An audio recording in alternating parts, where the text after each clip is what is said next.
What's up, everybody? Welcome back to another episode of the Blade Dive. Man, 33 episodes in, and I am just as stoked as ever. So thanks to everybody that's listening and been listening. A couple of housekeeping things to kind of go over really quick before we dive into the... Who is this calling me right now? This is Connor Lyons. This is up at Crystal Mountain in Washington. Let me get this really quick.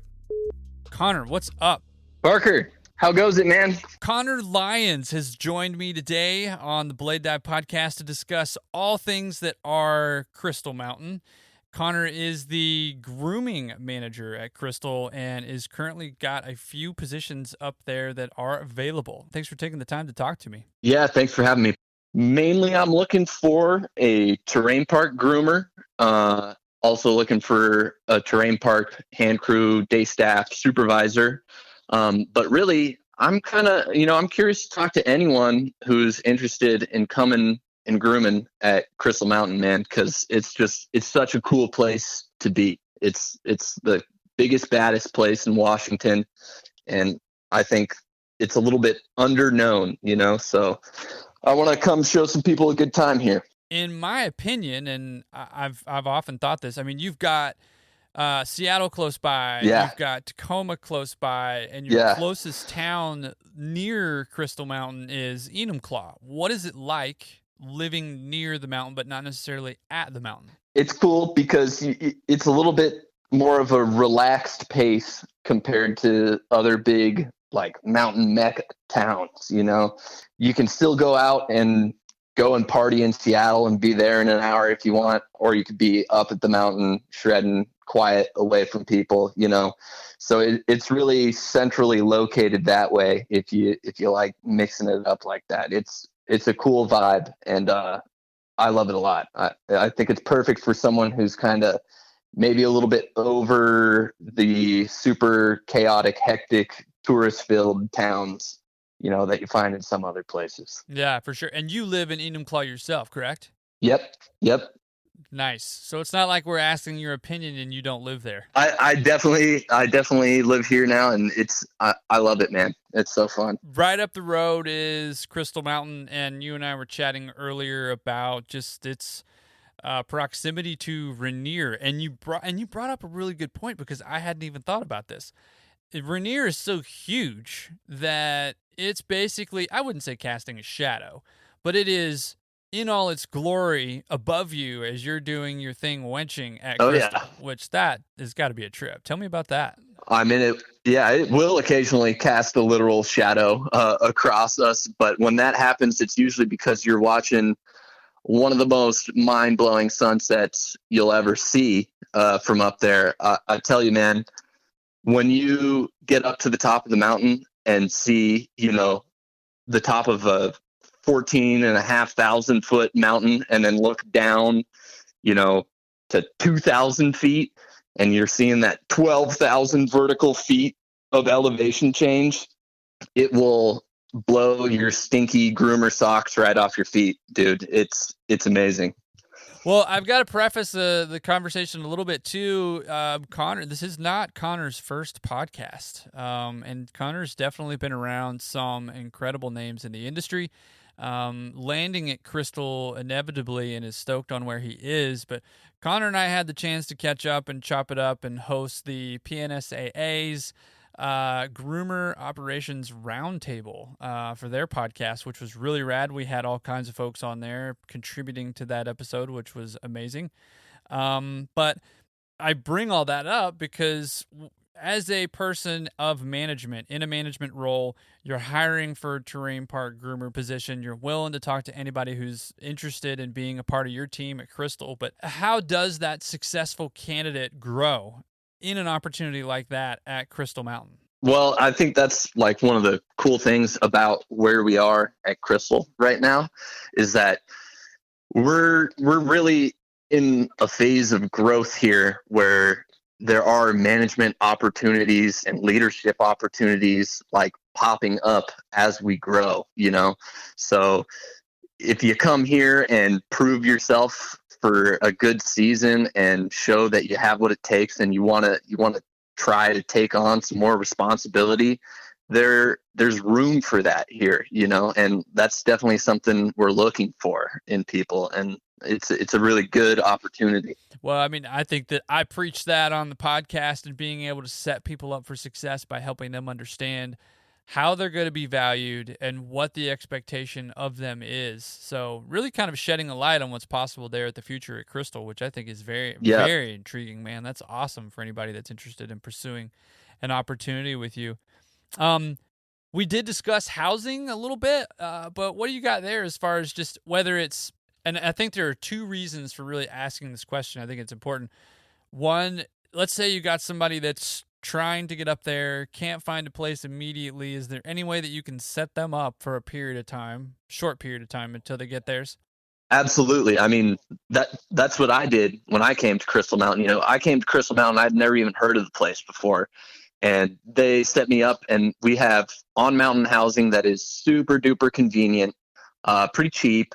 And like, honestly, it can be a really fun place to spend a whole winter too. I mean, you can snowboard like directly up to your front door every day. So, if you're working graveyard shift as a train park groomer, you get off work at 9 o'clock, go shred until 1 o'clock, and then you're in bed by 2, and like, boom, like what more do you need? It's so much fun. But we also do have some housing a little bit farther down the hill. It's about 5-6 miles down the road. That's actually really nice. Like it looks really nice inside those places down there. And then of course I've always got my ear to the ground for rentals in town and stuff like that too for guys.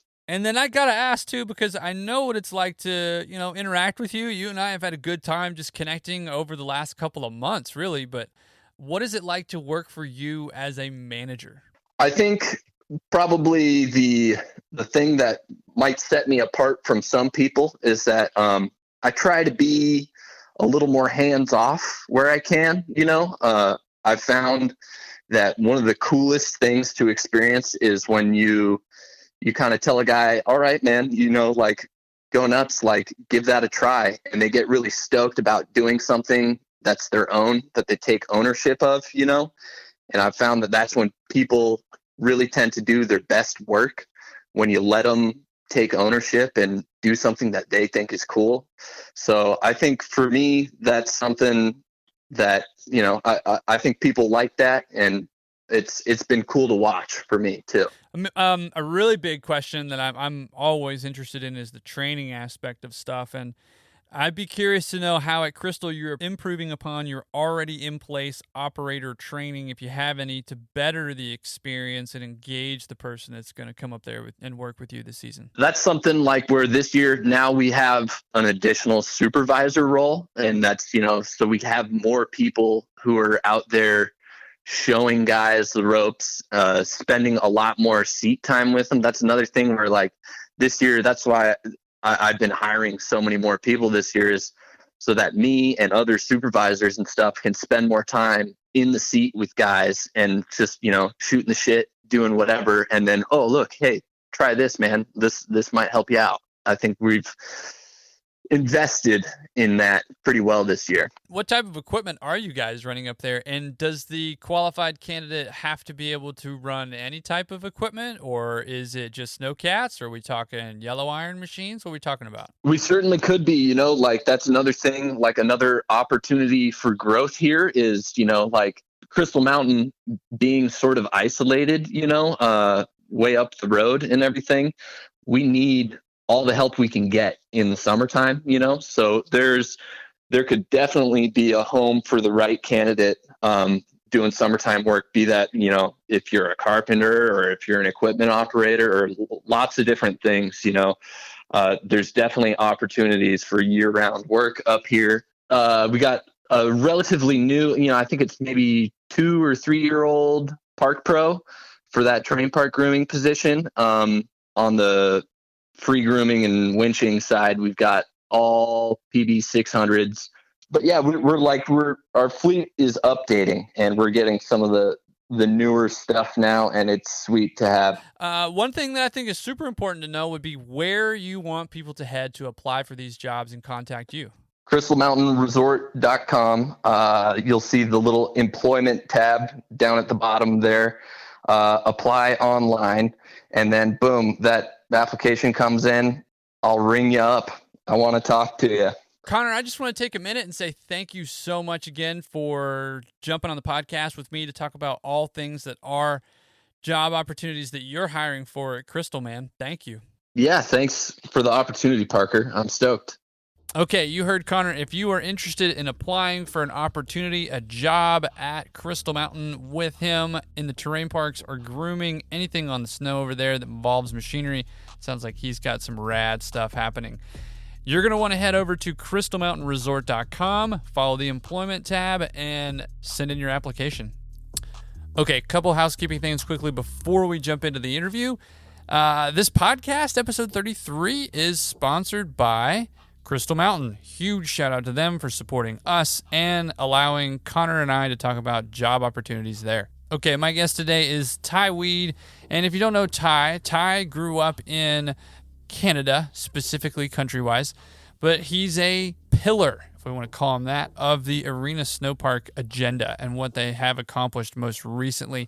We do talk about all things that are him. He is a dad. He is a rock star Snowcat operator, but he is definitely an enthusiast of the snowboard community and just shredding in general.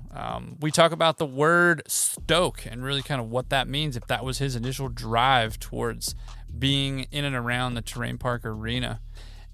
We discussed what it's like to be that dad figure, but also work in kind of that elite role of building and being a part of a massive project. How easy that is or how hard that is, how difficult that is. It's a really interesting episode because we discuss a lot of things that aren't necessarily park world related, but we do dive into what it means to be a part of the industry from Ty's point of view. So without further ado, you know the deal. If you're at home right now, grab your favorite drink, kick your feet up, and if you're in the machine anywhere in the world, turn up the volume. Go ahead and give it the juice. Already.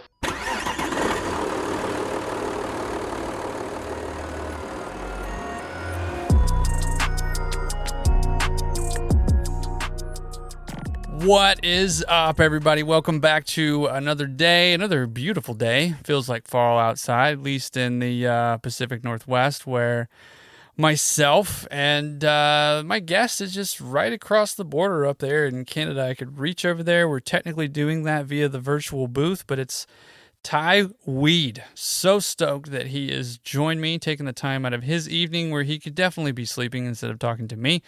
But if you don't know Ty is from Pitt Meadows, has pretty much, I would say, anchored his career and spent majority of his time at Whistler Blackcomb, but that is not to say that he hasn't traveled across the border to other countries and contributed at massive events for either FIS or brands like Monster Energy, but specifically has teamed up and worked alongside folks like Ouellette and Steve Petrie at Arena Snowparks to really hammer home some unforgettable stuff for the industry. And I mean, Ty, I could keep going, but welcome to the show, man. How are you? I appreciate it. Thanks for having me on. I appreciate the opportunity to come on here and contribute. Wouldn't have it any other way. I'm excited to have you on the show. There were a lot of people that were stoked to hear you chat just about all things you, but everything else in between too. But I think you know the deal. We start this thing off with a special guest question. So you cool with that? Oh yeah, sure. Awesome. Well, I do want to take a moment. This podcast is presented by Prenoth, and Mr. Charles Beckinsale is overseas with his team in Sauce Fe, and I'm stoked that he's taken a minute or two out of his crazy day to piece together some questions for you. So without further ado, I will go ahead and play his first one for you now. Here we go. What up, Blade Dive? It's Charles Beckinsale. Stoked to see you finally got Ty Weed on the show, Parker. My question today was kind of about, I guess, Ty's transition into park grooming. He worked day crew for a lot of years before he got in a cat, and what I witnessed when he jumped in a cat within a couple of years to kind of becoming a really competent builder pretty quickly. I've never seen anyone transition that quickly. and it was such a pleasure kind of seeing it happen and working alongside it. And I wanted to ask him, basically, do you think all those years on the park crew, getting to know transitions intimately with a rake, and also your riding background, really benefited your ideas on building and what works and what doesn't? Because I think, from the outside looking in, it seems like guys that come from that background seem to have a lot easier transition. But yeah, I'd love to hear your take on that. And my second question was, how do you find balancing swing shift with being a dad and a husband? Because I've always really respected, the family man you are as well. And hats off, man. It's been a pleasure working alongside you and seeing it all happen. So stoked to hear your answers. Thanks. Bye. It's been a while. I feel like just riding all the time, raking, you really got an eye for those transitions. Running the machine and making that all happen, I think that's the most difficult part. Like, I remember in the beginning, you know what it's supposed to look like, and you're just making a bigger mess, and you're just getting frustrated because you know what it's supposed to look like, and then you end up with something you don't even want to ride at the end. You could have done better. So it just takes a lot of seat time. And I think if you have good mentors, we have surrounded by a lot of really good operators at Whistler. But yeah, I think that makes the big difference for sure, being in that park background. The swing shifts, it's tricky. I worked graveyards when our son was born the first year, and that was tricky in itself because it's hard to sleep with a newborn, but let alone working graveyards. Worth sleeping during the day. But the swing shift, being a dad, as Charles, I feel like Charles does a really good job too. You just, us and our roles, you kind of take on a lot. I think all park builders like that. They just deep into their work. That I guess I kind of got that maybe from my dad a bit. He worked a lot, but he also always was present when he was home. So I think that's key. These days with all the distractions, everything from work to cell phones, social media, like all that stuff kind of takes up little fractions of time. So you just got to really make sure that you take advantage of those moments. And I think, everybody's different, but you learn as you go. Being a new parent, you just kind of got to go with it. And, just got to remember that there's only so much time there. A certain age, you're only going to be able to enjoy a short amount of it. So just be present. That's being key. And anybody who's a dad, if they see their kid and, you're making them laugh or smile, like there's nothing better. You could do anything nothing in a Snowcat that I've done compares to that. So at the end of the day, that's what matters. Just got to remember that. Yeah, that's definitely some deep insight there too. I think it's really hard to be a parent in general. It's one of the hardest jobs in the world. I think it's definitely more difficult than operating a Snowcat. Absolutely. Yeah, well, yeah. That's it. You as a parent know, just people in general, like even it's like Snowcats. People are like, oh, you got to do it this way. There's only, this is the only way to do it. But then when parenting, it's like a whole different thing. People are like, oh, you got to do it this way. And then everybody's got their own way of doing it. And yeah, no judgment on the way people raise their kids. But as long as you're present and you're prioritizing that part of your life, being a dad or a mother or whatever your position is, that's just key. Yeah, super key. I'm definitely going to write down that analogy, that comparison there. People saying, yeah, this is how you can do it in a Snowcat. And parents saying, yeah, you need to do this. This is how you need to parent. Love that. Love that a lot. That was a really good analogy. Well, Charles does have a third question for you. I should have told you that. I think I said that he had two. He actually has a third for you. So I'm going to mess with the volume, and then I'm going to throw that your way now. Here we go. Oh, man. I'd like to personally hear about some of the stories you had about the job you held before you were grooming at Blackcomb. Specifically the one at Garfinkel's. I bet you got some crazy stories about the Australians there and the drugs they used to take. Hit us with some of your best stories. Yeah. Well, yeah, it's funny because when I worked, like any resort town, it's expensive. Rent's high, groceries high. Everything's just super expensive. So I worked at a nightclub, and I was just doing a doorman position, just checking IDs, doing that. And then you're a bouncer? Yeah, I'd say doorman because think I fit the bouncer role because I don't think I could bounce many people. but Nice. that was I stood next to the big guys and I just did the ID checking, and I was just there to look like there's more people than there actually was. Copy. I did do some bouncing, but You did do some bouncing. Nice. a little bit. I mean, Garf's, if anybody's from Whistler, I mean, it's a spot, like people, it gets loose, and everything from concerts to just the locals nights we used to have like skate night with a mini ramp inside, and people, it just gets out of hand. So I mean, yeah, it's like anything, you just gotta hey man, take it easy. And then some people don't like that, so it's like, okay, we gotta leave, you're obviously belligerent. And some people get aggressive, some people are just, you gotta carry them out and help them get to a cab. But yeah, it can get pretty wild. I mean, I remember sometimes I remember we have like, the people from Vancouver come up. It's, about 45, about an hour and a half to get up to Whistler from Vancouver. See a lot of people come for a long weekend, and they're just there to party. And they're usually pretty big, jacked up dudes. And yeah, I didn't bounce them, but I remember getting headlocked by a few of them. Nice. That's for sure. But oh god, yeah, I mean, yeah, it's just people doing drugs, all that stuff. And yeah, like you said, the Aussies, they like to get on it when they're here. And yeah, I mean, you find it, you confiscate it, and some people, I don't know what happened to the drugs that were taken, but they ended up somewhere. I'm not sure where. That's out of my wheelhouse. The paraphernalia got confiscated and consumed somehow or another. Oh god. Yeah, exactly. Crazy. Yeah. I think. But it was good extra money. Pay the rent. It was good extra money to pay the rent. Yeah. That's you're working at a bar, you get some pretty good tips and stuff, and yeah, that's just help pay the bill. I mean, it was never a boring night. Let's just put it that way. Man, I think every ski town has that type of scenario. I don't know if there's one ski town that doesn't have that scenario. Well, I mean, every resort needs one. It's just a watering hole. People get loose. So yeah, a little dive bar. Yeah, totally. Yeah. Well, I like the name. I've never been to Whistler. I've never been in the area. That's kind of shitty of me to say that, but I wish I could have said that I've been there, but I haven't.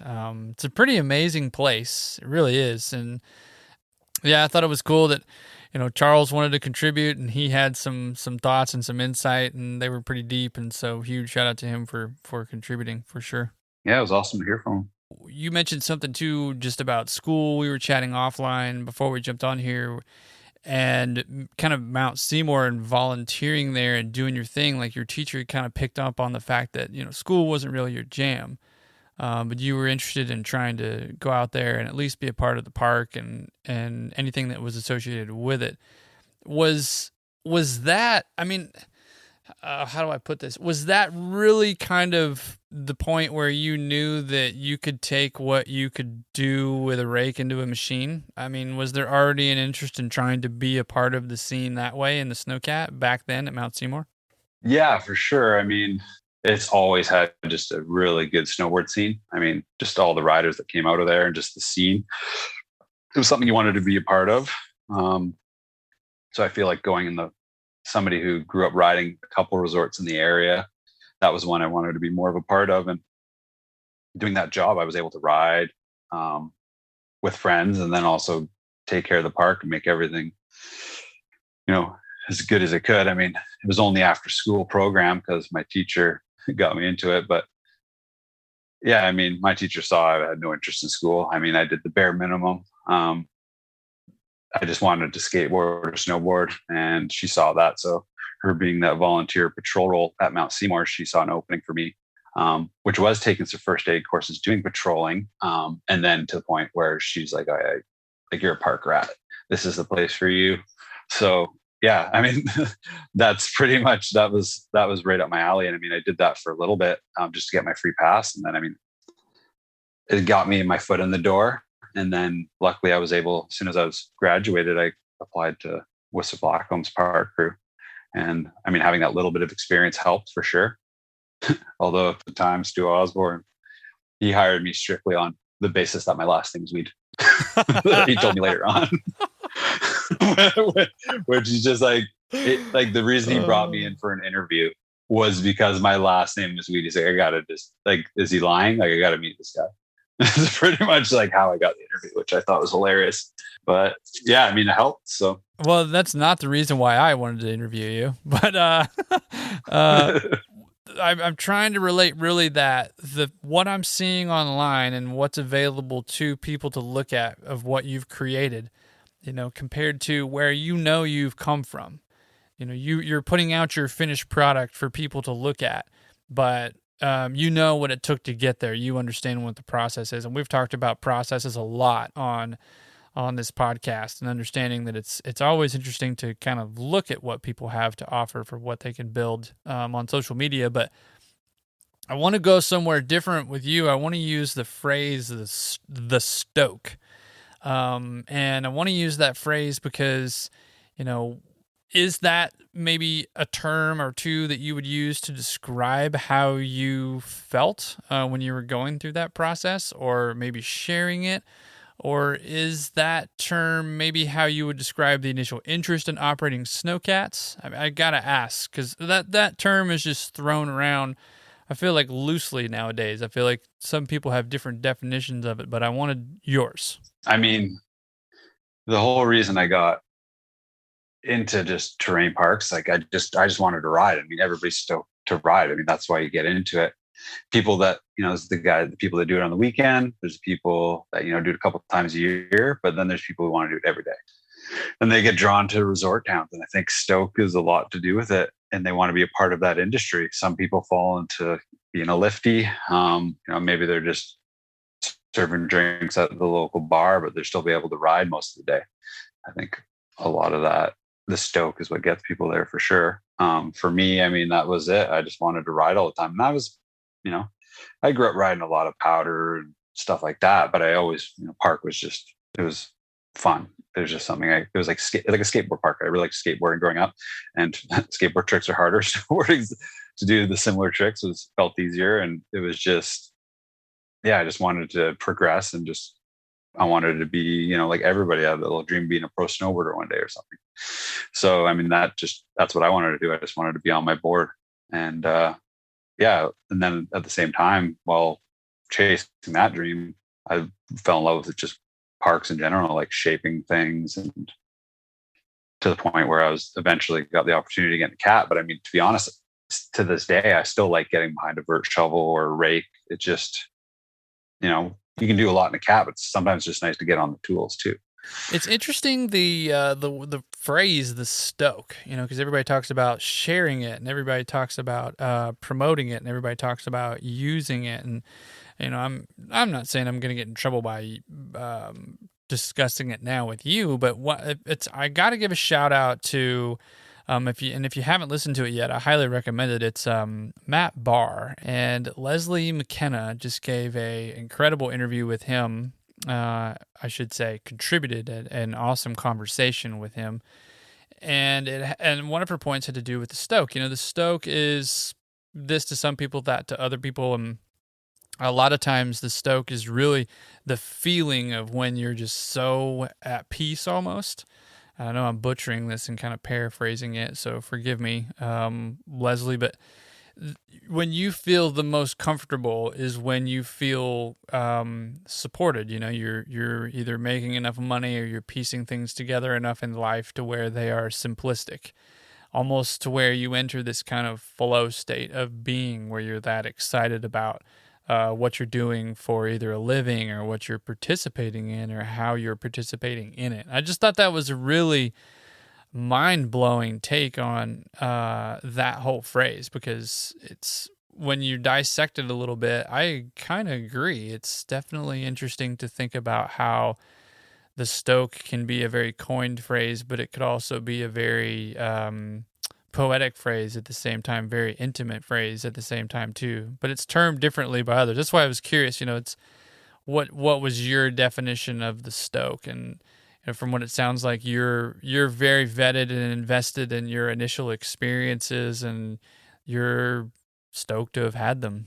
Yeah, that's pretty much it. And I mean, I feel like it's almost one of those words that's been overused by the ski industry to, you can use all kinds of different words, but at the end of the day, I mean, what draws people to a resort town? And then they end up, in a snowcat. I mean, some people end up in snowcats for different reasons or in resort jobs for different reasons. But I mean, a majority of them, they love to ski or snowboard, and they're stoked to do it, and that brings them there, I guess. But it's just, I mean, I feel like the word, it could be many words for it, but it's just whatever's drawing you to it. Yeah. Do you feel like you pay attention to, I don't know if you took anybody under your wing or kind of saw somebody that was interested in operating or being a part of the terrain park scene, resort scene. Are you more in tune? Are you kind of plugged into looking for something like that because you were kind of given a shot and looked at by school and your teachers as something that, hey, this guy's way interested, maybe more in other things outside of school. We're going to make sure that he can get that. Do you do that yourself with people that are interested in parks? Have you ever done that before? Yeah, I mean, I can't say I've ever grabbed anybody and pulled them under my wing to try to get them into this, but I mean, there's people, you get some park crew guys, they join the team, and then you can kind of tell they're not just here for a paycheck, and they don't, and some guys just show up just to ride, but you have guys that are genuinely interested in making the park better. And I mean, there's some guys there's nobody in particular I can think of, but I mean, we've had a lot of good operators come up through the park programs. And I mean, not just me, but other operators. And we try to grab those people because we know that, maybe they don't know how to operate any machinery, but they have an eye for it. They love terrain parks. They know what they're supposed to look like, and they want to do the best job possible. So those are the people that we try to kind of grab and bring into the department and just put it under our wing for sure. I got to know too, shifting gears, who has more tattoos, you or Lucas Ouellette? Definitely Lucas. When I met Lucas, I think the only thing I had tattooed was a tribal leg band. Wow. So got when I was like 16. Well, the reason I ask is I would love for you to kind of unpack that friendship a little bit. I know Lucas holds you in high regard as well.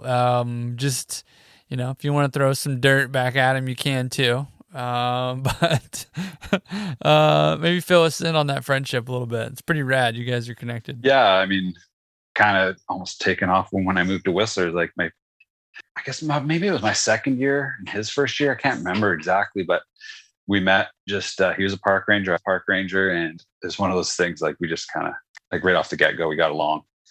And honestly, it was just like, we were pretty close friends right away. And I mean, like I said, I'd moved to Whistler alone. So I had some friends, but nothing like I kind of had back home.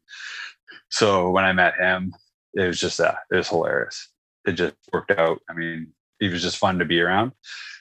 Him with his kids, like he's like super dad. He's always there. Like it's awesome to see that. And then, I mean, he had his first boy before we had ours. So kind of seeing that and like almost looking up to that, I'm like, oh, like, having a kid would be awesome.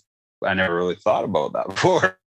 But seeing him go through it, and so it's like we've been really close. And I mean, I wouldn't have gotten into operating snowcats if it wasn't for him. Super rad. Lucas, if you're listening, we were just trying to make you cry a little bit. That's all.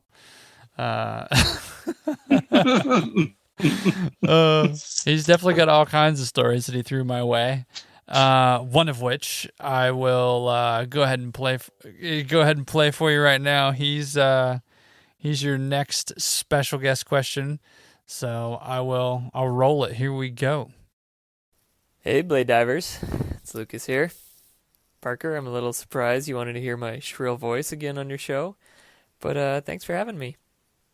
Tyler, where do I begin?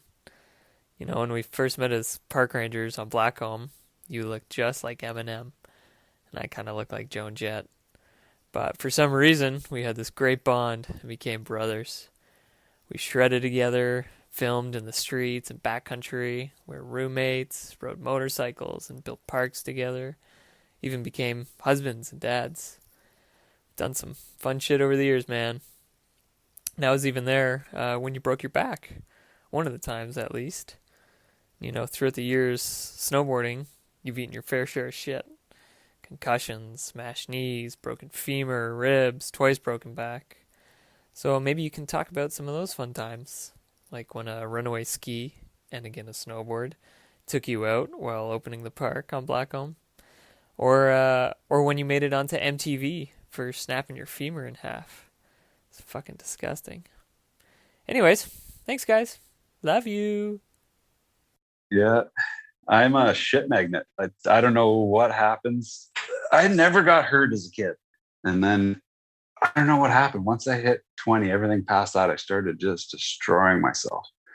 When I was, I don't know what happened. Maybe it was just that time, like we were chasing it pretty hard at the time, trying to film parts and riding streets and backcountry and everything. And I remember one winter, it was probably, we don't get a lot of snow in Vancouver, but when we do, it's like everybody's trying to get handrail shots. Cause I mean, there's not a lot of handrails, but there's definitely some good ones. And we went to one of the classic spots and there was a crew already there, filming filming their shots, getting the shots. And we were warming up on a rail that was like right beside it around the corner kind of. And it was, shouldn't say it was warming up, it was probably a harder rail. It was a wooden closeout rail. And it was about, I can't remember, about a 25 stair. And we were just kind of tinkering on that.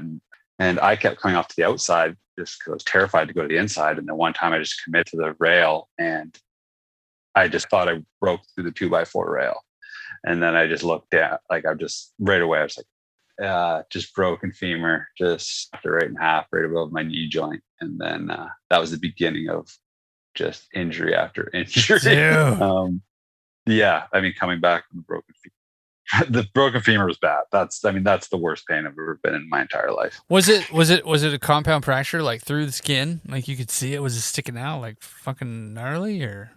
Because like you mentioned, I looked like Eminem. So I was like full Tech 9 out, just baggy pants, everything. I had no idea what was going on down there, other than the fact that something was broken. And I just, it didn't go through the skin. But what happened is it broke and it just kind of dangled there. And they came and they put their knees under my ass so I could just kind of sit, but then also kind of put my gut over the handrail and just hold myself up till the ambulance came. And I don't know how long that went on for, but it was a long time. Now I got a big metal rod in there. So does it ever inhibit anything else that you do, or do you even feel it anymore? Do you have screws that you can still feel around your knee? Is it a pain in the ass in any other way besides just it's there and you can't? Yeah, I mean, it's there. And the only thing that my knee's never really been the same, because when they put the femur back together, they don't put it perfectly back together. They actually offset it slightly, so it's less likely to break there again. So I don't know if that actually throws off your knee. I'm not a doctor, but I don't know if that plays anything to do with it. But also when they put the rod in there, they literally just, move your kneecap. They just like slide it over. They move everything over so they can just like dislocate your leg to hammer the thing in there. And it's just never been the same since. That's kind of maybe the only thing I know. And then, I mean, the time that it happened, I was, younger, living in Whistler, partying all the time. I did not do the rehab I needed to do.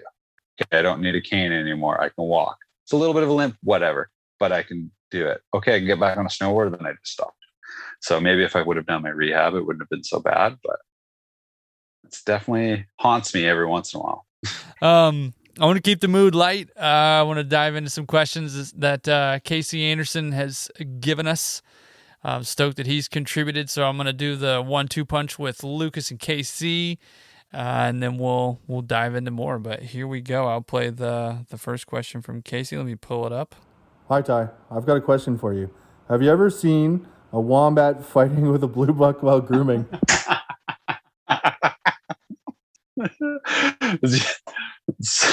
Okay.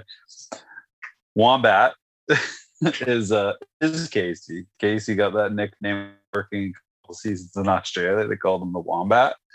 And Blue Buck, it's a beer that's made locally in BC here. So,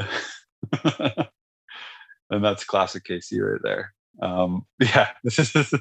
I've seen him wrestle with a lot of blue bucks over the years.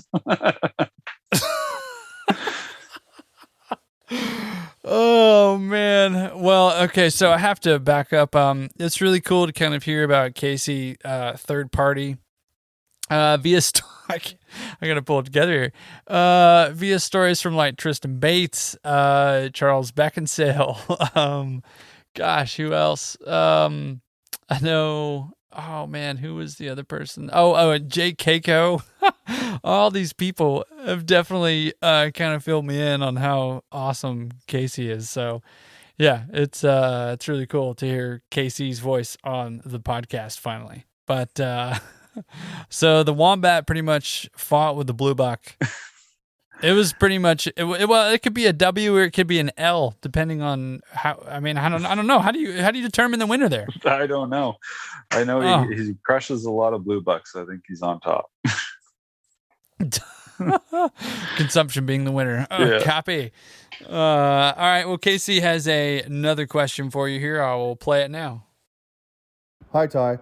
My question for you is, what is the strangest thing you've seen while driving a snowcat at night? I've seen a lot of strange things, but I know exactly what he's referring to. I think he wants you to get into that one. Yeah. Oh my God. Yeah. Jeez. So we were doing a photo shoot. So every spring at Whistler Blackcomb, we do a photo shoot, and we usually pick a kind of remote area on the mountain. And this was one that me and Charles were working on.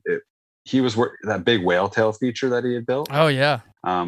Before that, we had built a spine for, I can't remember what the snowboard crew was, but Charles was working on that other feature, and we were doing some maintenance on this other one. So I think I went out there with the snow blower on the front of the cat to kind of snow blow the side of the hip and fill in the ruts. And yeah, we were going, and I saw these weird tracks in the snow. I was like, what is that? These are Wolverine tracks. That's pretty cool. But then I remembered but then it was like, there was like a thunder and lightning storm at the same time. I'm like, whoa, this is super weird. And just being out there and just in the middle, and it's kind of, we were out in Symphony, for anybody that knows Whistler. It was just out there in the middle of nowhere, in the middle of the night, nobody around. And then I just remember I was talking to Casey. I'm like, have you ever seen a Wolverine out here? He's like, oh, I think there's some out there. I'm like, kind of scared to get out of my cat to take a piss. And then he just, ever since then, he's just like, yeah, just been hounding me about it. I'm like, what? I'm like, what if though? Like, you never know. The tracks are all around the feature in that area. So I was just like, oh man, like, is it in the rocks? I don't know. Yeah. So he's always brought up that story. It's just hilarious. Well, hey, quick story. I mean, that's another amazing question. Just looking at Brandon Dodds' stories and Charles's stories from the Stomping Grounds project that they're building up at Sauce Fe, and the crevasse that, I mean, there was I can't remember who put it up there. I think it was Brandon. I can't remember. Might have been Charles. I can't remember. I think it was Brandon. But they took a video, like you open the door, and the video was of the crevasse, of the crack as it was opening up, and it was literally right off of the tracks. It was just as if you would open the door to step out and take a piss. And yeah. Hearing those stories and going, okay, whatever, bye. And then seeing that video, like, massive aha moment, like, whoa. Yeah, that's a gig that is definitely one of those times where I would never, like, talk about Wolverine, like sliding into something. Oof. Yeah, I can't even imagine. Charles had mentioned to me a couple times where he said they'd go to where they have their fuel carrier, and you go to fuel the cat and you look down and there'd be a crevasse opening, like right where they park the cat. And I mean, we've had similar things on the glacier on Blackcomb. Like, you sometimes after, it's a summer camp, kids kind of leave stuff everywhere. You're grooming, you're getting on your cat, you're moving stuff.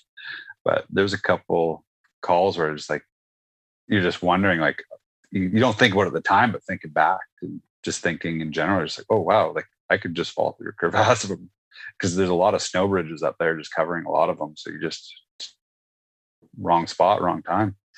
Yeah, super heavy, super surreal. Can't even imagine being a part of something like that. That it was like, oh yeah, I'm just stepping out of my snowcat, and oh my god, what is that? Speaking of other questions, we've got one more from KC. Here we go.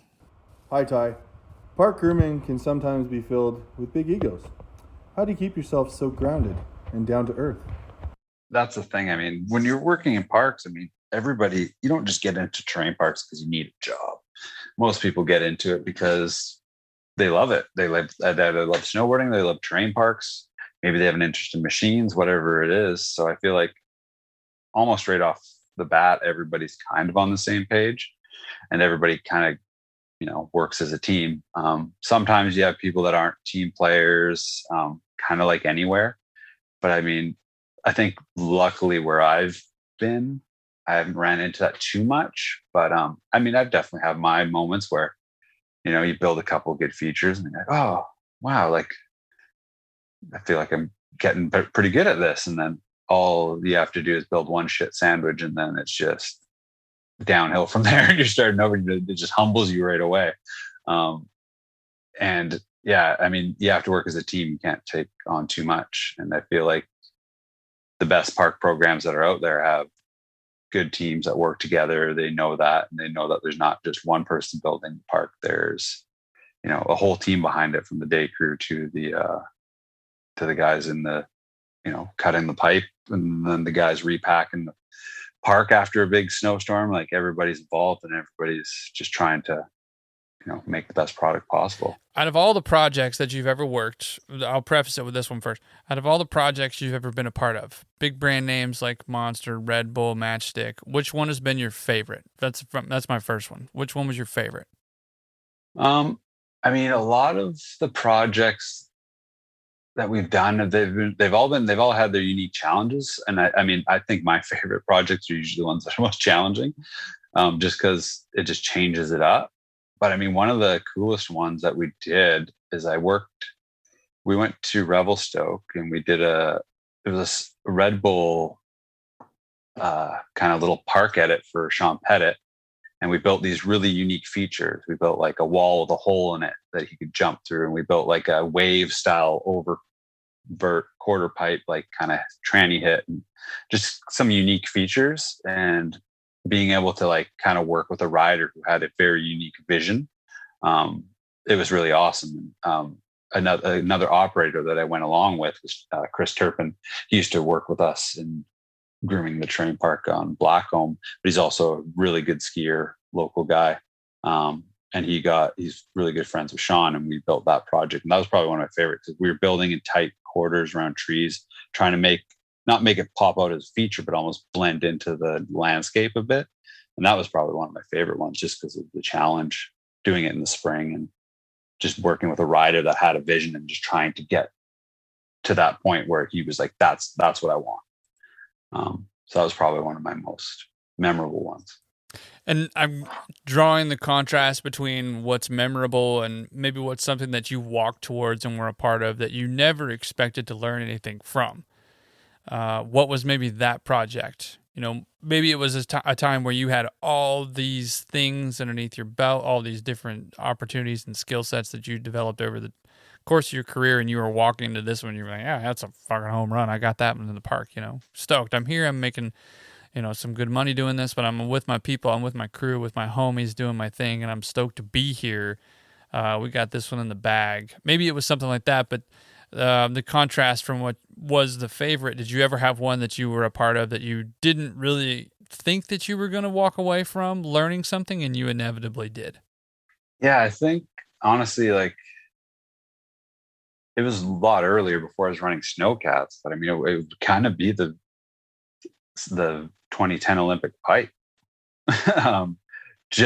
We built a lot of half pipes, at Whistler Blackcomb when I'd worked there as a hand crew, just helping do it that side, chainsawing lines, laying out everything, and just helping out the operators. And then when we did the half pipe there, we had no material to work with. So I never thought that I'd be building, hammering in post, putting up plywood and snow blowing a, 6 foot wide deck just to make a half pipe. Like, we learned a lot of creative ways to work with little to no snow. And that was one that I think everybody that was on that crew, we walked away and we learned some stuff, but we also went through some stuff. And it was one of those things, but we were a very tight crew of people who'd worked together in the past. We'd done, multiple Camp of Champions builds together. And that was one, I think, like, we went in there pretty confident, but I think, given the circumstance we had to deal with, snow, we were hellying in snow with a sky crane, and building using hay bales at the bottom of the pipe, like whatever we could do. That was a learning experience in its own.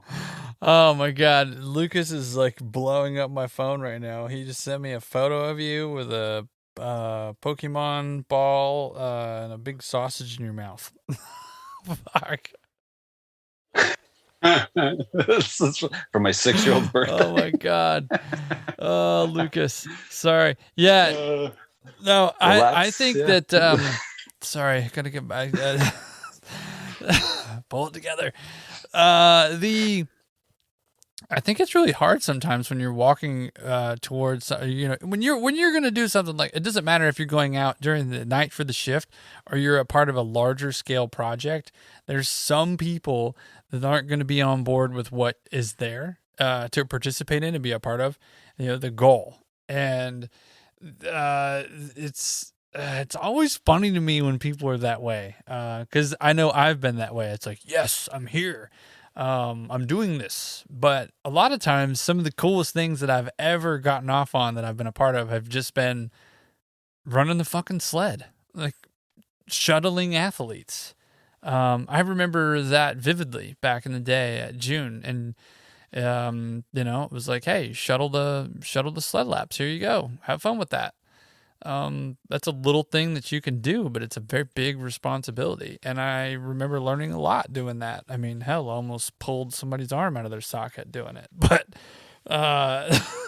there's a lot of little things that you can be a part of for very big projects that I think really shape the experience for somebody. And as an operator, I don't think that we kind of just reference something that Kristen said, but I don't think we step out of the machine long enough to kind of realize that that's taking place.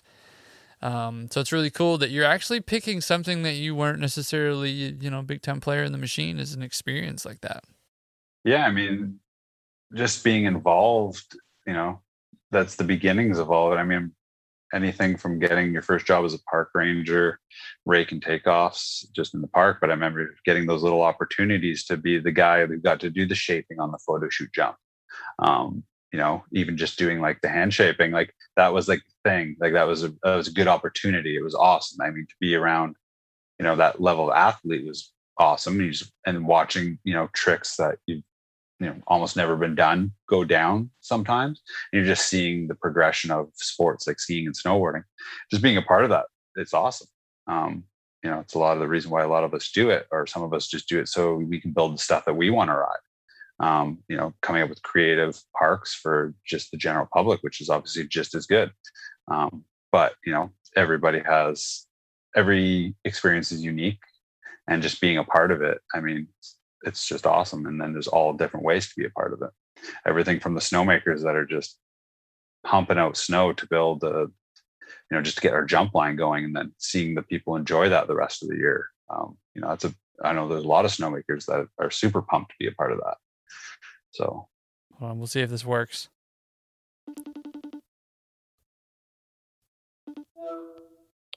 Parker. B Dodds. What up? What up? Oh, not much. You're official. You're just waking up. Hello, Ty Weed. Hey, how's it going, bud? Well, I've had a bowl of cornflakes, and now I'm drinking coffee. Maybe you could let us all in on the magic of how you make those takeoffs look so clean every time. Yeah. What is everybody's got their own little way of doing it, I guess. I mean, for me, it's just I've learned from everybody else and kind of added my own thing to it, is just processing the snow, pushing the snow into a pile, let it set up, and then kind of get your rough lines, and then just slowly, very slowly try to cut it. But I mean, I swear, wherever the outside line is, I end up probably 2 feet in from that because it's chunked out so many times. I don't do any chainsaw work because we don't have that real option. So you just kind of, once you get that top line in, you just got to go ever so slowly into it.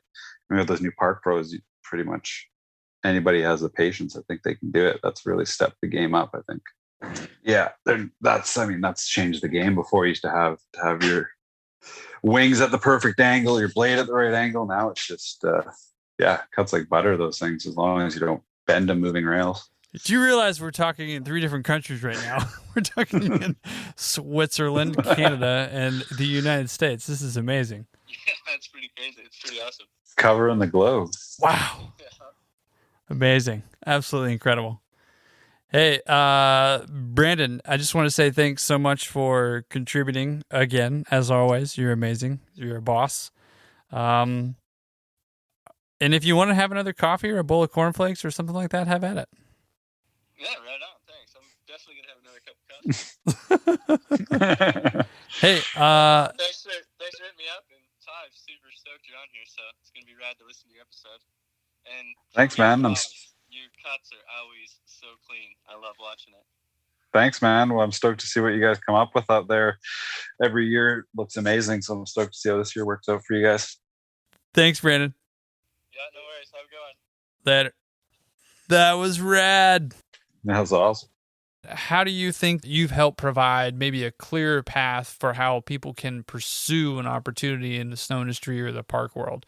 Whether it's social media and advice that you can give out there for people reaching out to you, being stoked on what you're sharing, or directly through somebody that's worked with you on the ground, boots on the ground? I think the social media aspect is, for me, I always just used it as like for friends and people say like, look, this is something cool that I'm building, or, something we're working on or anything. When it came to the snow park stuff, and then I'd also, all of a sudden there'd be pictures of my family in there, to the point where I just kind of had one Instagram. Now I just have a personal family one, because the people who want to know about terrain park stuff don't really care what my kid ate for breakfast or what we're doing today or whatever it is. So I kind of separated that. And to be honest, for my personal life, friends and family and stuff like that, it's good for them, and that's what that's there for. And then I like to have, mainly what I use social media for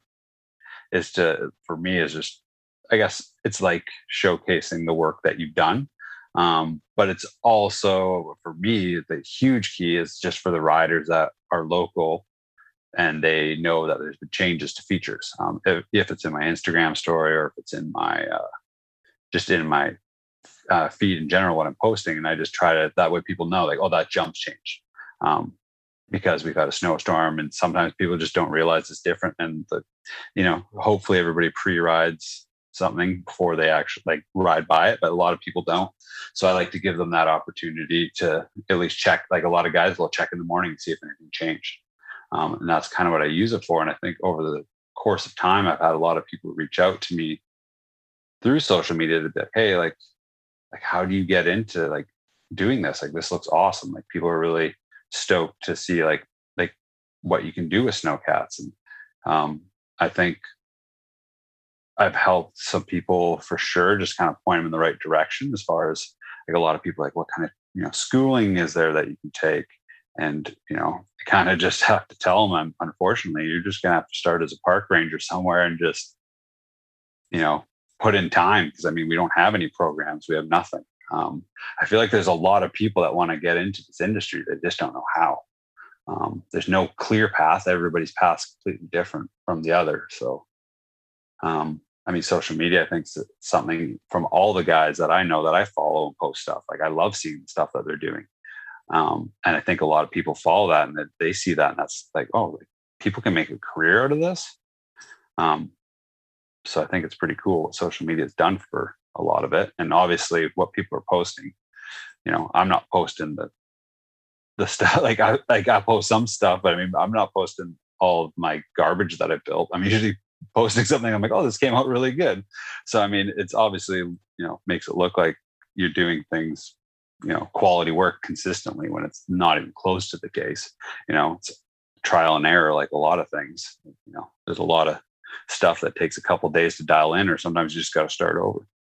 It's one thing to have an assignment to go out and knock down a bunch of rail takeoffs and rebuild them, but you're not taking pictures of the rail takeoffs that you build every night and posting them up there. You're looking at it as not specifically you, but the operator is looking at it as a portfolio. Am I right or am I wrong there? I think that's kind of how I started using it originally, for sure. I mean, what other way, is there to get your work out there and show people what you're capable of, I guess? To be honest, if anybody else likes it or doesn't like it, for me, I'm keeping track of a timeline. Like, I can go back to my stuff. I'm like, holy crap, that was awful. and then I can go back to like, okay, like obviously I'm getting better at this, and I just keep going. I'm just one of those people in general. Like, what if there's something that I'm really into, I want to do it to the best of my ability, and I just want to keep getting better. Like, there's you don't know everything. It's not, there's always something to learn and get better at. And that's like anything I've ever done, from snow park building to just, being a dad, to even working on motorcycles, like just learning stuff, and just like, I want to learn more. I just want to get better at this. And I think there's just always room for growth, and being open to that is something that some people are or aren't. But I think it's time for the push road question of the day. All right. Let's do it.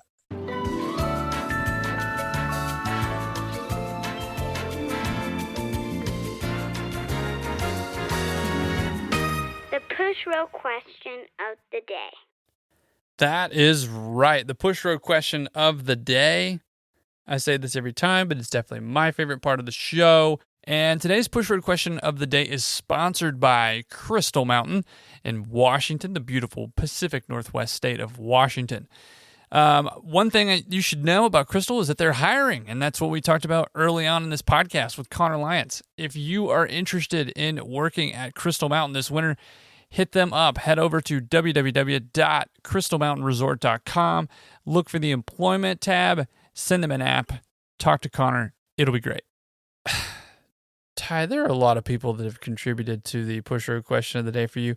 This one is, we'll start off mellow. First one is from Ryan Bezemek. So this is Midwest, United States. And Ryan asks, jump building process. Tips, small jumps, ? Jumps with minimal snow. What you got? Jump building process. Every jump's different depending on the location. But on the Midwest with little amounts of snow, we've had to deal with that a little bit here.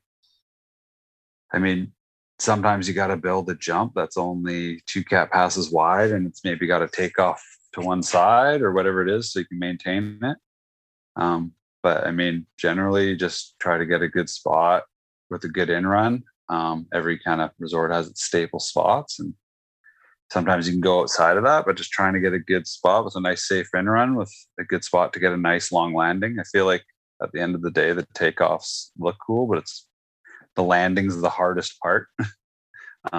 Getting that landing nice and long in the right pitch, just that way, if you have people overshooting, they still have, a place to land. And with takeoffs, just making sure you're processing that snow and getting it where it needs to be, and just being patient is key. If you have a tight timeline when it comes to trying to cut and make a good takeoff, I feel like that's usually when you end up getting in more trouble. It maybe doesn't come out the way you want, so you just kind of take your time with that. We never really have that time to take. I feel like every operator is probably a little rushed, or always feels that urge to get it done as quick as possible. So, just trying to just be patient and deal with that. We're going to stick with handles for this question. So Snowpark Art wants to know, what is your favorite version of shack left that you've ever built? So the shack left jump you've ever built. Nice. His 3D rendering's next level, by the way. We've done a lot of versions of shack left. If anybody doesn't know, we have shack right and shack left. It's a big in run, goes into a large flat area. So a certain kind of jump works there, but usually we can make a pretty good, tabletop style jump there. just to get the landing, or step over just to get the landing long enough because it's built in the flats. But I mean, we've done a lot there. I mean, my favorite's just the standard, 60. Usually it's one of our bigger jumps in the park, and just it's a 60, but it's just got a nice angle. Takeoff is just up and down, and there's maybe a meter of step down. That's probably my favorite rendition of that jump. Gives you a nice long landing, gives you lots of air time, and a lot of guys can get a lot of their tricks that they're trying down, and it's pretty safe. Deep answers from Ty Weed. Here we go. Isaac Waugh has your next push road question. Ty, can you discuss the Horstman Glacier in Whistler? He said, I know Lucas did a bit on his episode. Will the glacier ever operate again, or has too much of it melted as a result of climate change? That's part one. Yeah, I mean, the Horstman Glacier's changed a lot. I mean, I've only done my short period of time up there, which was from kind of 2004 to present. And I mean, the amount of melt that I've seen, and Lucas touched on it as well. I mean, we've lost a lot. I think global warming is definitely a thing. And I mean, I think that's definitely contributed to it. Us operating snowcats in there in the summer, pushing snow around, farming snow. I mean, I don't know if we're doing any damage or not. But I mean, we've done a lot of work to keep it going. And I mean, the Horstman T-bar is no longer. And I mean, the most recent photo I saw of the Horstman Glacier up on the showcase face, where we usually build momentum, some rocks that would never show are now cliffs. Yeah, I mean, if we were to run operations up there, I mean, I'm not on the inside. I don't know. I mean, we haven't ran operations up there for 2 summers now just because of COVID. Whether we'll have anything again, I don't know. I mean, maybe some really good snow years, we can use that snow to kind of still run something. But I mean, it's pretty obvious we're definitely losing the glacier. And yeah, climate change is legit. Yeah, that's heavy. 2-part question, another deep question from Isaac. How do you build a successful park program in Canada? No different than anywhere else, I would assume. I mean, I've been lucky enough to just fall into a successful park program just when I first started. But I mean, I think just having a solid team of people that are passionate, and just a mountain that, I mean, does support having terrain parks. We've gone through eras of more support than others. And I think just having everybody that's on the same page working together is going to be key to that. And just trying to listen to the riders. They're in there every day. Like, we have riders that ride that park 7 days a week. And I think if you're listening to them, you're going to be building build stuff for them and tweak it the way they want it. And so everybody's, you can't please everybody, but you try to please as many people as possible. But then you start seeing the edits and the tricks that people are doing and stuff that's coming out of there. And I feel like that kind of, once you see that, you're kind of on the right track. I mean, places like Troll, like stuff that comes out of there, and you could tell like that's a place where they're passionate about parks, and the riding shows it. Yeah, shout out to Marsha Hovey and Adam Mahler. Troll. Yeah, that place looks fun. The Tech 9 gibber in me wants to go right there. I would be all about trying to pay a visit to Troll eventually. That place looks magical. I love talking about the magic of ski resorts. Let's see. Next push road question comes from Aaron Weed. Wants to know. Nice. Aaron Weed wants to know, how do you spend your time outside of the Snowcat? Yeah, well, she knows. Just as much family time as I can really get. I mean, I think, just spending time with my wife, Erin. She's she's a rock. She's supported me through, going through this whole terrain park thing, diving into it and just like going full blinders into it before we had a kid, and just supporting me. And then, with the family life starting with having a boy and, being a dad, and she's always been there to like kind of keep me level headed and she knows that I want to spend as much time with Obi as possible. She's always been there. And I mean, nothing means more than spending time with my wife and my kids. So she knows that's how I like to spend it. I mean, I got hobbies, but at the end of the day, it's all about being able to spend time with family. Yeah. Big family guy.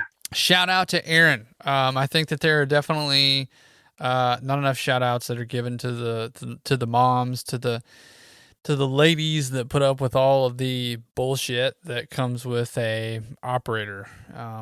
Man, there's so much that can be said for that. Absolutely. Yeah, they put up with a lot. I'm surprised she's still here some days. She puts up with a lot, and I mean, to be honest, we're talking about how hard it is to be dad sometimes, but the mom is, it's next level. She's mom of the year for sure. Well, I think that that pretty much wraps up our push road questions of the day. So, Ty, thanks for playing, man.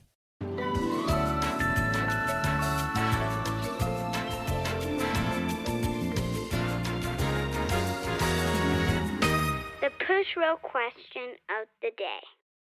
Did you ever look at the finished product as something that was the goal? That's what it was. You were trying to take that away from the experience, or were you focused on learning how to be the business professional instead of the builder? I think, I mean, for me, it was just always about finished product for whatever project it was. I mean, that's the goal.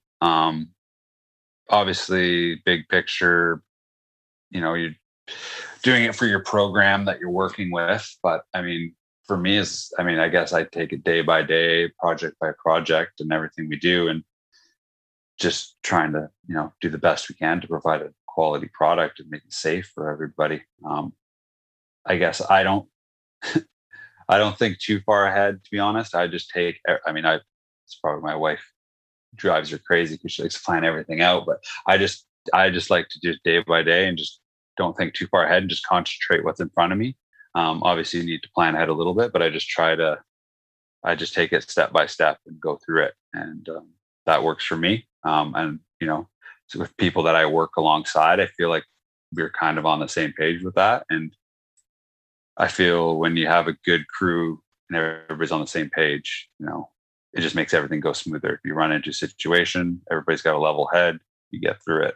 At the end of the day, you come up with something that hopefully works out, and then you just tweak it however you need to make it work. What does it look like for you to be, let's say you had your own business and you were, aside from what you're going to do, because we're going to get into that, but if you were to have your own consulting business for parks, what would that look like to you? Would you be, I don't know if that was ever the goal. It's a really deep question, but focusing on the business aspect of it, were there things that maybe I'll phrase it like this.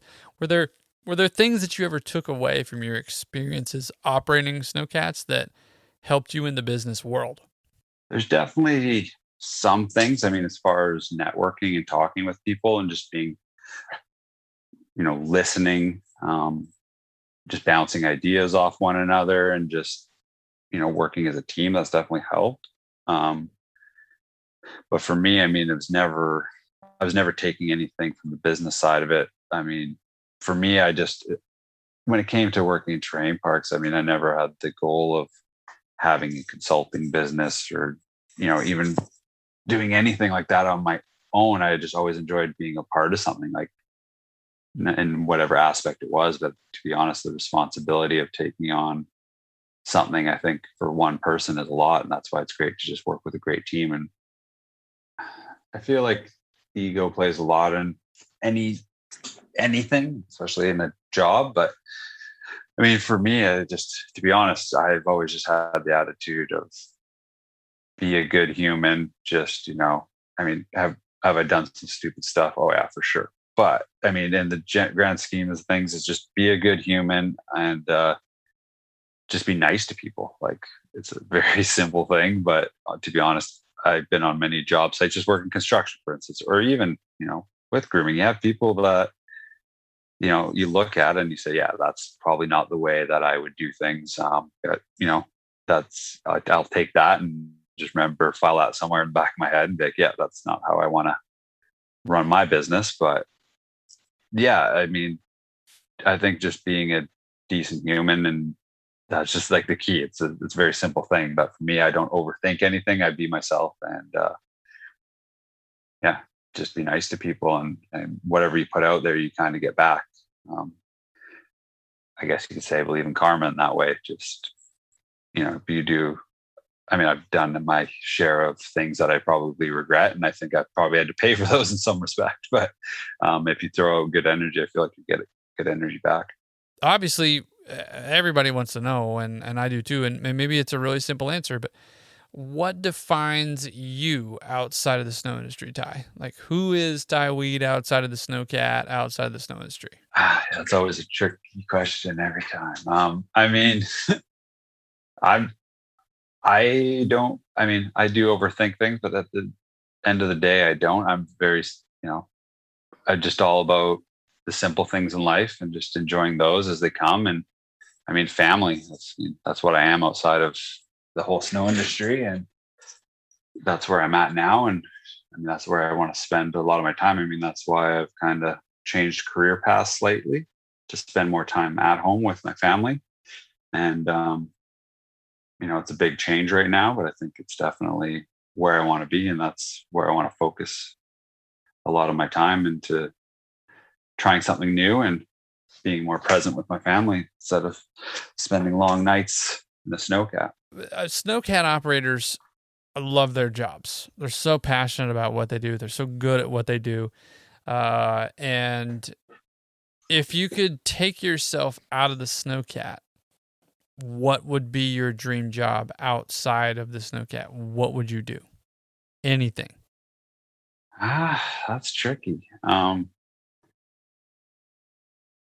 mean, I like to create. So, I feel like that's always been my, it's kind of been my outlet with snowboarding. Then it went into terrain parks. And to be honest, I really enjoy, like, if I could do it and it could pay the bills. I mean, it does pay the bills, but if it's something I could do and it could make a really good living off it, I would just continue to do it.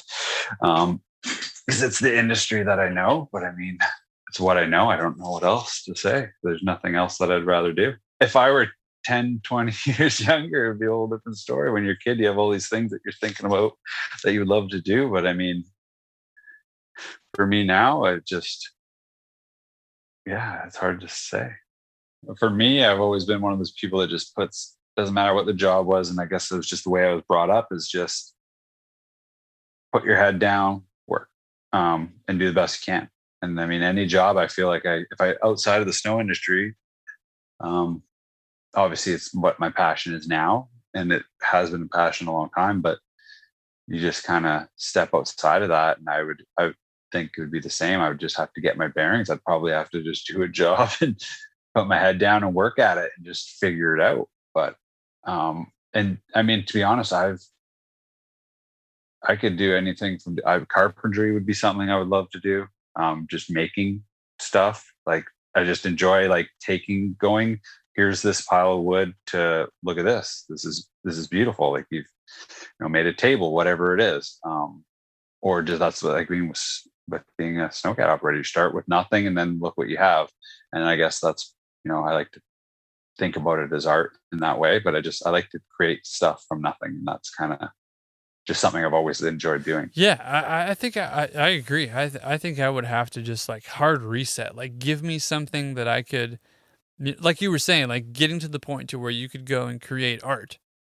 But it would take me the ability, I would have to develop some kind of habit. Like, I definitely would have to go and develop I would have to break the habit of thinking about the ski industry and the snow industry all the time. Like, if I was not a part of it at all, I would definitely have to just break it. For me, it's all about carrying no stress, and whatever you can do to do that. I feel like maybe when I was younger, I carried a lot of stress for whatever reason, but I don't know when it was, but I just decided I just don't like, if it's stressing me out, it's not like, I don't know. I found taking the time to just reset and be like, why is this stressing me out? Is this important? Is this not important? And then if it isn't, just mean like, that's done. We won't think about that again. like just try to, because I mean, stress is just, there's just no way to live. I see a lot of people that stress over the littlest things, and then at the end of the day, it's like, what are you getting so upset about?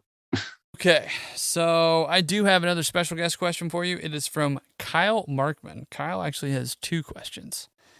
I'll play them for you now. Hey Parker, hey Ty. Hope you guys are doing well. Just wanted to call in and ask a couple questions. My first question is, knowing that the terrain park industry can be difficult in terms of income, I'm curious what you may have done outside of the terrain park industry, for example, summertime work, to help benefit yourself and your family financially. Yeah. Well, I mean, I guess some people know, some people don't, but I've recently stepped away from kind of I haven't stepped away from terrain parks, but I haven't been focusing on it as much. I went to school to become a home inspector. I've done construction in the off season for quite a few years doing renovations, and decided that's something I wanted to get into and just make a better living for my family. I mean, I love working at a resort and running a machine, but at the end of the day, living in an expensive mountain town, it just doesn't pay the bills. I mean, if you want to try to provide as much as you can for your family, I just had to step outside of that a little bit and look for other sources. And so I started my own home inspection business after finishing school. And, it's like starting any business, it's a little tricky to get started, but I think, long term, it's going to be a good plan for me and my family, to the point where maybe I have to step aside from doing full-time cat work and maybe just do the odd project here and there. But, at least I'll still get my Snowcat fixed, but at least, I'll be able to provide for my family. That's where I'm at right now. Yeah. Was that difficult for you, or was that something that, I mean, we talked about you being, passionate about something that you were doing outside of the ski industry, snowboard industry, or maybe your dream job. Is that something that you landed on as something that you enjoyed doing, that you were passionate about? Maybe that is your dream gig.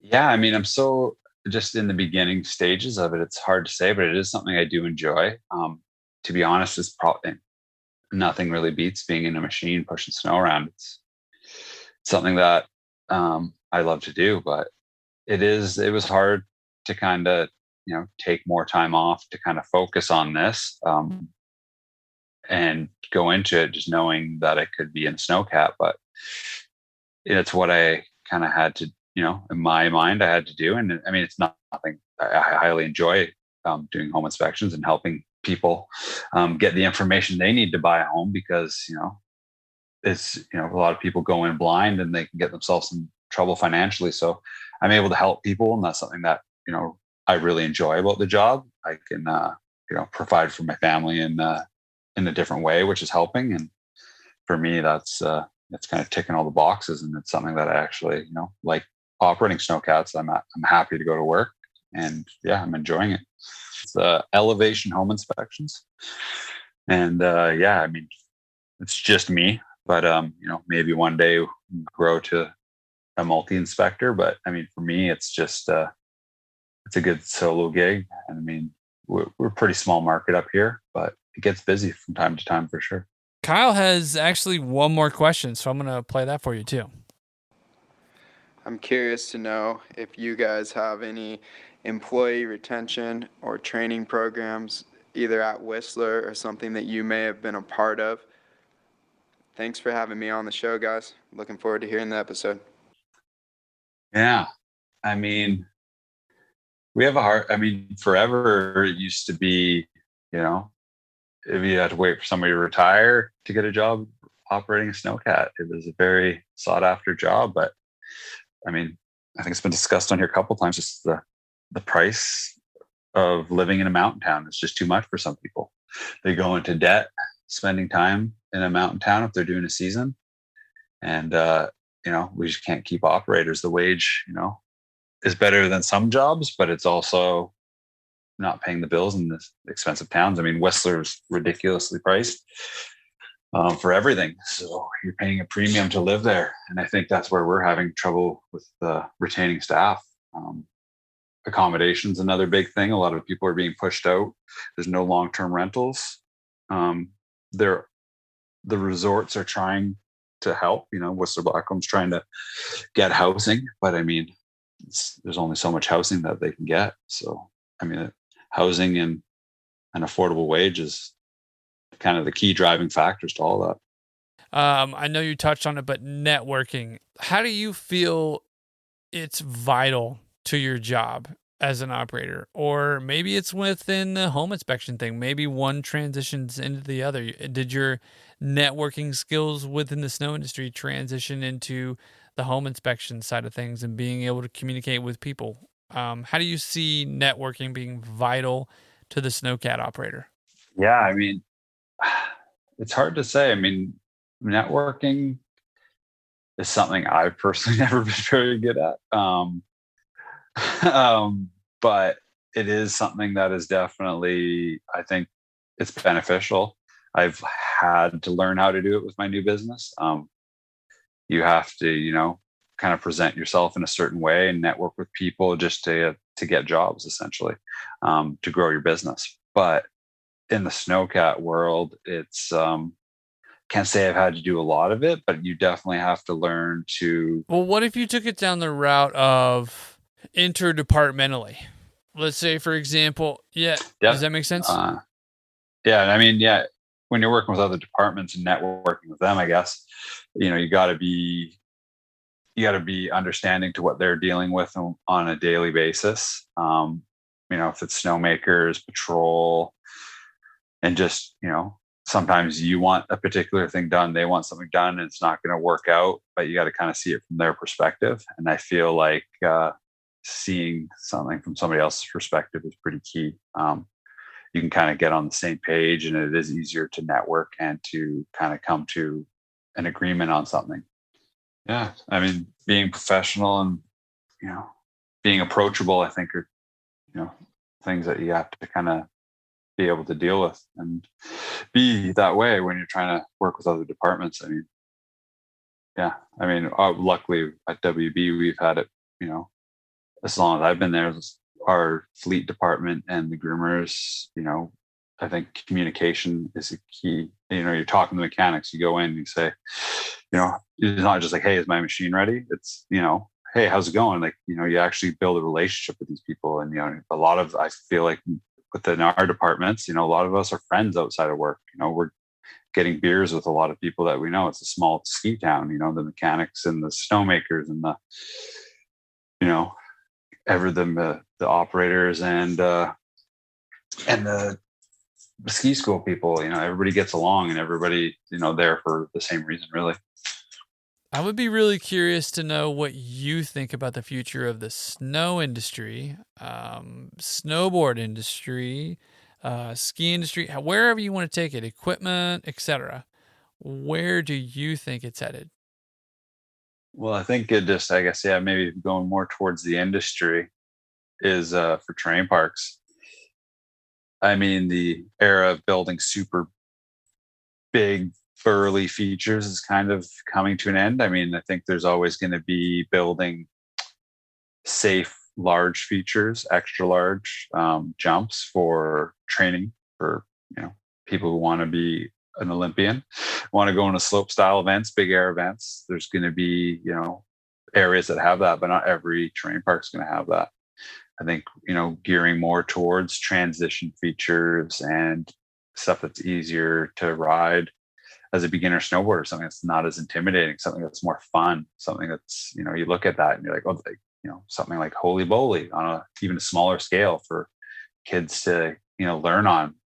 That kind of stuff, I think, is something that I see terrain parks going towards, and I think it's a good route to get more people interested in it, just to kind of keep the industry thriving and keep people interested in terrain parks. Because I know there was a while there where almost everything was a little too big and burly, and that I feel like it just, maybe people got a little more scared, but that was kind of the era of like, how big can we go?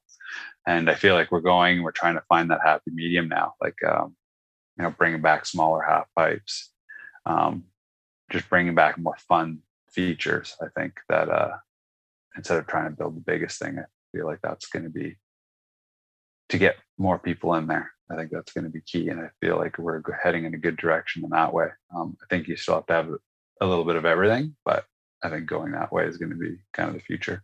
I really, again, want to reiterate what it takes to be a part of this, and it's an effort. It's not something easy. It's a pre-conversation. It's a lot of logistics. It's me trying to figure out a time schedule. It's you adjusting to all that as well, and then making it happen. So thank you for being a part of the Blade Dive. I mean, it means the world, man. Thank you so much. Well, thanks for having me on. Yeah, glad to have this opportunity to talk with you.